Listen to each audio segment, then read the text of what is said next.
What's up guys, I'm Phoenix Master 1 and welcome back for some more Fire Emblem Heroes, and this is gonna be a news video about the leaked legendary hero for the next month and also the entire legendary banner thanks to Intern-kun. And I'm always surprised how things like these can always just slip up, and this is from FEH's own announcement board. It's not from any kind of website or any secret leaker. It's from FEH itself, so they made a mistake. They had this kind of announcement on the third page of the notification board.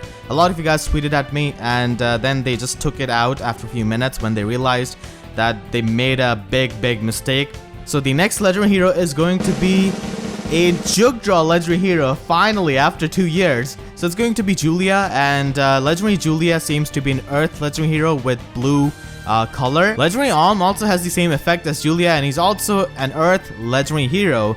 So I'm really surprised how Julia has got the same effect as him. Maybe this might be a mistake, maybe she's some other element, but I think they're gonna be having multiple units in the same element with the same effect, I guess, at this point. So let me know what you think about that.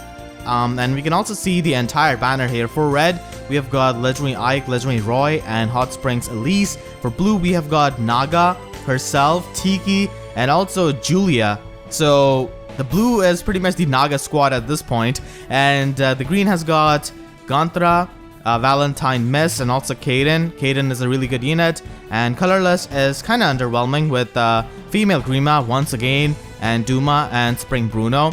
So that's the entire legendary banner for the next month, and they have also revealed what kind of weapons and skills that she has got, so we're gonna go over that. So her legendary weapon is called Virtuous Naga. It's effective on dragon units, which is as expected on Julia. It's a 14 might weapon, grants her +3 attack. At start of combat, if she's got more attack than foe, then she gets +6 attack and +6 resistance during the combat. I'm assuming that they're talking about visible attack stat here for this activation.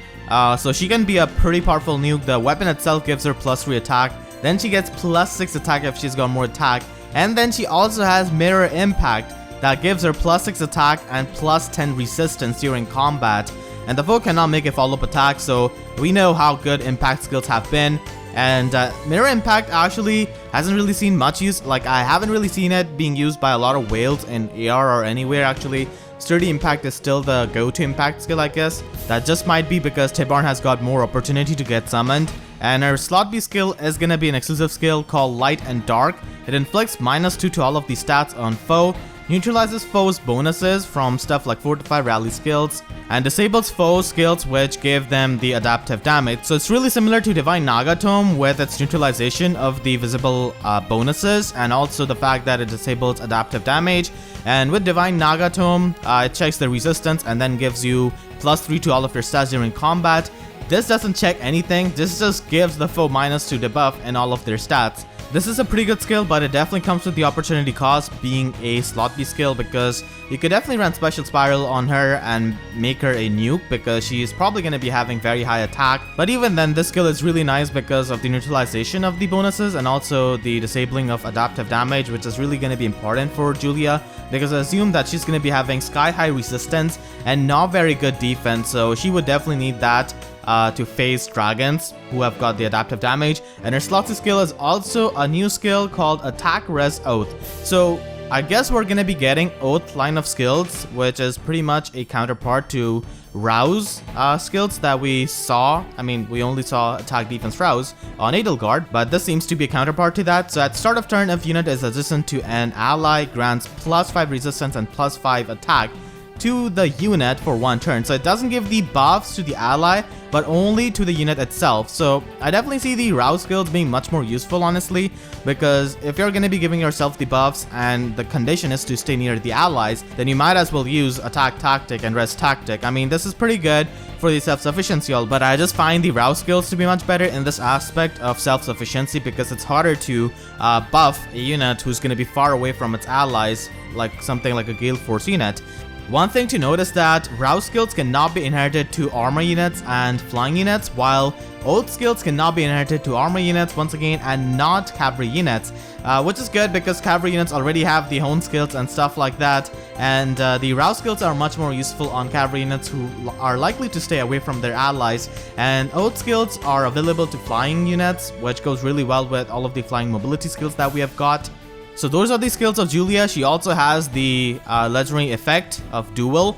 So she gets ally boost +3, similar to legendary Eliwood, legendary Roy, and Alm. The standard effect 1, Duel, is gonna be treating her as a 180 BST unit in modes like Arena, which is definitely pretty surprising because all of the other like legendary heroes with this effect, like legendary Roy, Alm, and Eliwood, have 175 BST with this dual effect. But Julia has got 180 BST, the highest score range present in the game. So I wonder if they're going to be changing the dual effect for all units or if it's just going to be for Julia.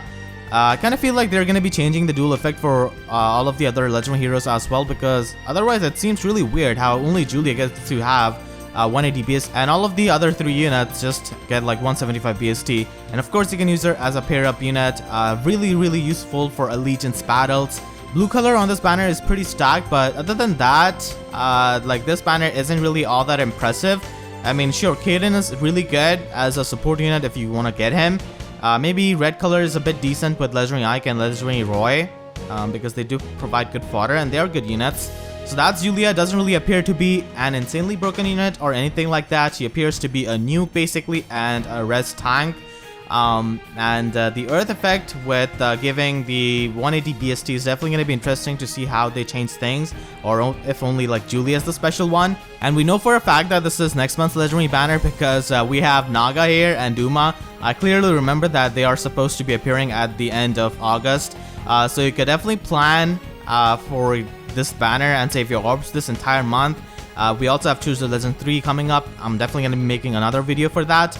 So hopefully you guys enjoyed this. Let me know about your thoughts in the comment section down below about legendary Julia, how you feel about her, and how good do you think she's gonna be? And what do you think about status of Intern-kun? Do you think he has been kicked out, or if he's still there messing up stuff?